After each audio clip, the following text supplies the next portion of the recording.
The Corsair K70 Pro TKL might be one of Corsair's more interesting gaming keyboards. This sports Corsair's MGX hyperdrive magnetic switches, which offer Hall Effect precision, but it also has a number of other hidden highlights. For example, when you press the Shift and Function buttons together, you can turn on Flash Tap. Flash Tap is an SOCD technology, which is simultaneous opposite cardinal direction, which basically means that you can use the A and D keys to do jiggle peeking and counter strafing. So you're holding one button and tapping another, and it's not interfering with each other. It allows you to do some pretty clever things, which I'll show you later on. It also has adjustable actuation points, and you can set up 2 actuation points per key, as well as a rapid trigger technology, so you can have varying levels of sensitivity and a really quick response in game. I'll talk a bit more about that in a minute, but first I want to show you some of what's included in the box, because at hardware level it's also pretty interesting. For example, you get this nice plush wrist rest included in the box with a magnetic attachment, so it just clicks into the keyboard really easily,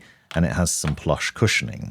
On the underside, you'll see there's a nice design to it, and you'll have adjustable feet down there as well, so you can change the format of how it sits on your desk, and it's got quite a nice design to it. One of the lowlights that I noted immediately, though, is that you'll see that it's picked up fingerprints on the right-hand side straight out of the box, so some of the grease from my fingers has ended up there, and mine's got a bit dusty over time as well.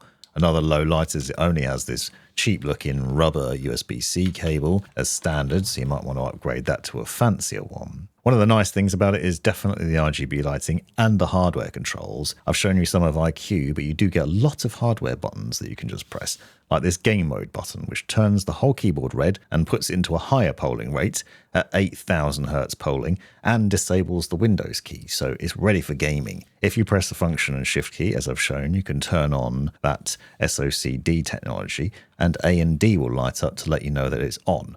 You can turn it off again as well.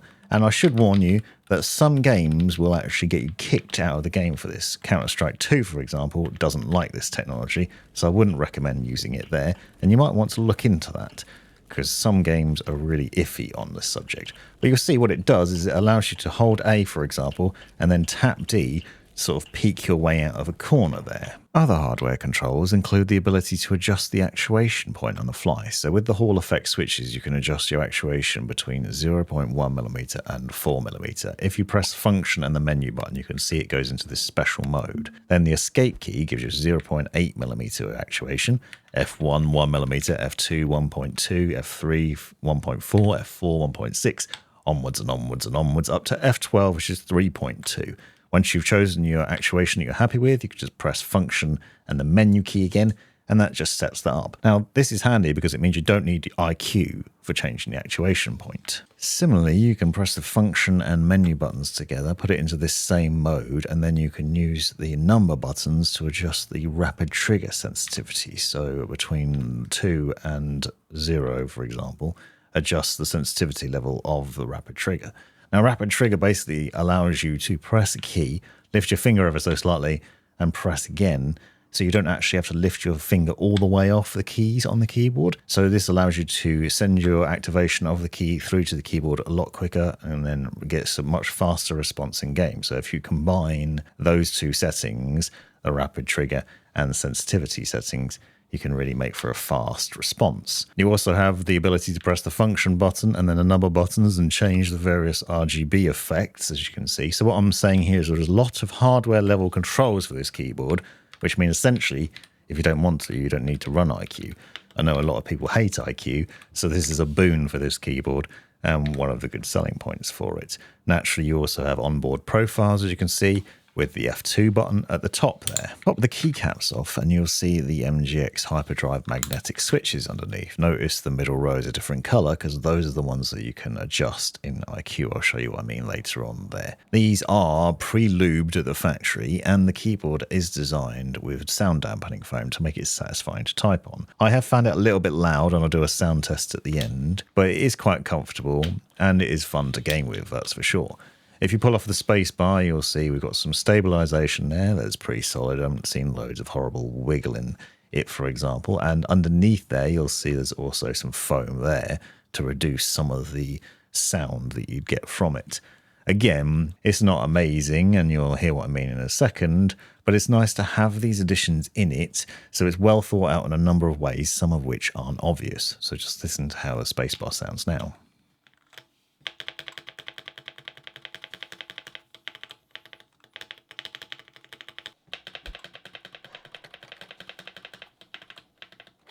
I'll do a full sound test of the keyboard later on so you can hear that near the end, so stick around for that.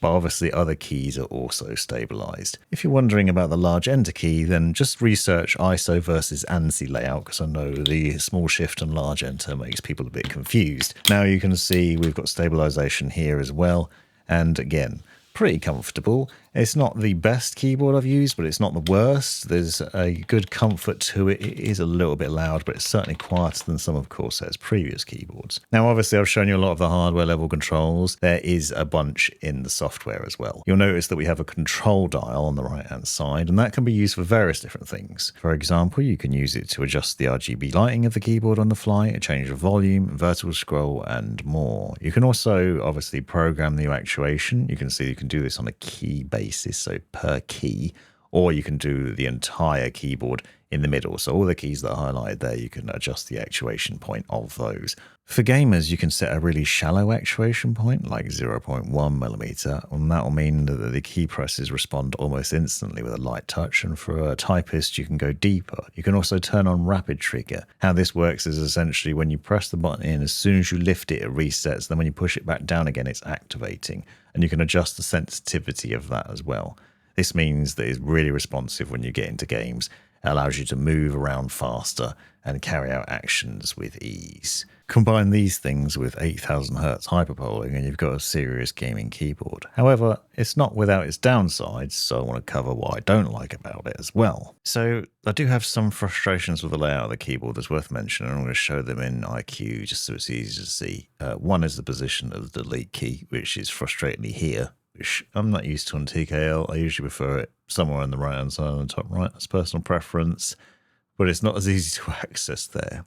The other thing is the media playback buttons are buried in the function row here, so there's no dedicated buttons, although the IQ button in the top right here does activate pause and play as standard, so you can pause and play things like that. But otherwise you have to press function and then F5 to F8 to access the playback buttons. I'd like to see dedicated buttons for that, really. The other thing is there's no obvious print screen button, and this is ridiculous. I had to reprogram the keyboard to add in an extraction. So this is one thing, if you do find with TKL you're missing, you can at least program it. So I have set it up so that if I press function and F12, that then does the print screen. So I can then do a screen capture. So you just press those two together and now I can make a quick snip with a snipping tool, nice and easy. And that's, you know, something I use regularly. So not having a print screen button that's obvious and stands out is kind of annoying. And it's annoying that I have to press two buttons in order to do that. But you can set it up, and that shows that you can do other things with it. Obviously, this includes a lot of other things potentially.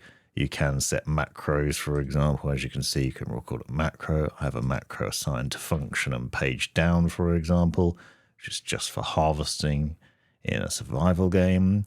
You have voice mod capabilities down here. You can do other things, other keystrokes, mouse clicks and things like that. So you can program in other actions on here easily enough, and that's nice at least.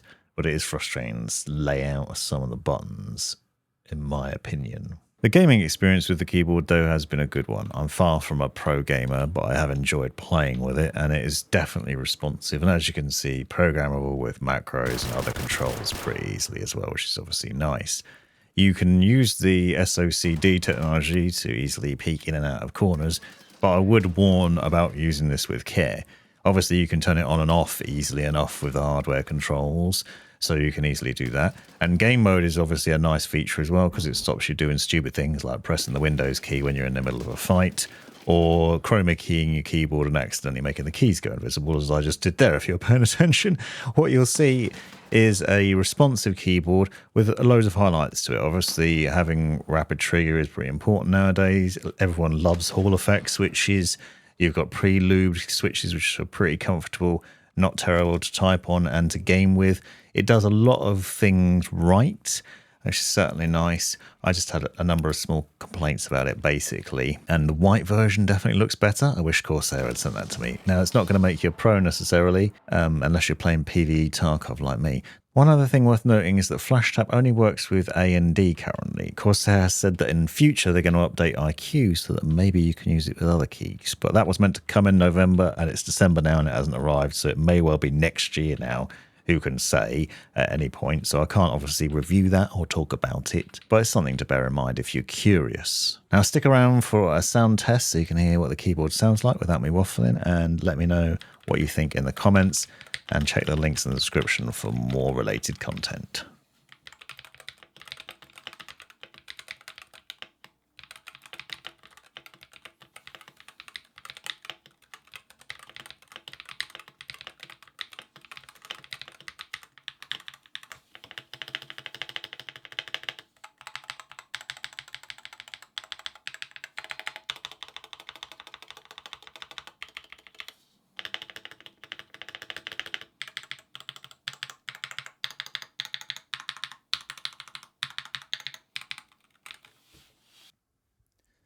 You've made it right to the end of the video, you brilliant legend you.